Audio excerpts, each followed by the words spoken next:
Donc, ah si, depuis hier soir, j'ai téléphoné à des gens. Non, mais la seule chose que je... Vous avez téléphoné à des gens. Moi, quand je téléphone à des gens, je téléphone à ma petite sœur.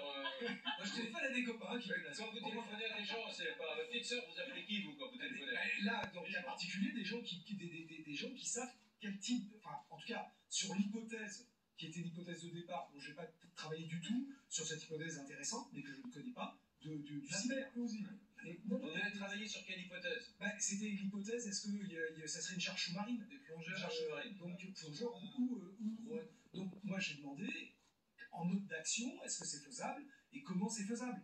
Donc, des gens qui s'y connaissent. Vous avez appelé des plongeurs sous-marins? Des gens qui connaissent comment ça marche, en tout cas. Voilà, donc, et grosso modo, donc, si c'était une hypothèse à partir de nageurs ou de drones sous-marins, sur, encore une fois, avec ce qu'on avait comme connaissance, la zone de ce qu'on appelle les 100 mètres par mètre en termes de plongée, la réponse qui m'est faite, c'est si c'est ce mode d'action qui a été retenu, c'est un mode d'action complexe, parce qu'on est sur des profondeurs où il faut plonger avec de l'héliox, du trimix, enfin des espèces de mélanges gazeux qui sont un peu compliqués pour atteindre la pression partielle qui permet de descendre à 100 cm, que donc ça demande d'avoir des sous-marins qui permettent d'avoir sur eux ce qu'on appelle des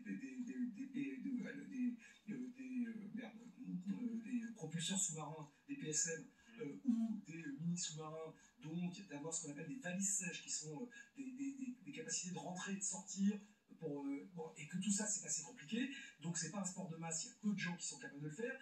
Il y a grosso modo quelques pays avancés qui ont les capacités techniques de le faire, et que la grosse difficulté, surtout en mer Baltique, c'est de le faire sans être détecté. Et là, franchement, le faire sans être détecté avec des moyens sous-marins, il y a quasiment deux pays qui sont capables de le faire. Ça confirme ce que je disais, c'est ni le Burkina Faso, ni le Guatemala qui ont organisé dans la zone. En gros, les États-Unis et Russie. Donc, il y a celui qui l'a fait le sait, et celui qui l'a pas fait, c'est l'autre qui l'a fait. Si c'était ça, voilà. Une petite fois, ça ne dit pas qui l'a fait, ça dit juste les modes d'action envisageables si c'était du sous-marin, et pas du cyber, qui est une très très bonne piste.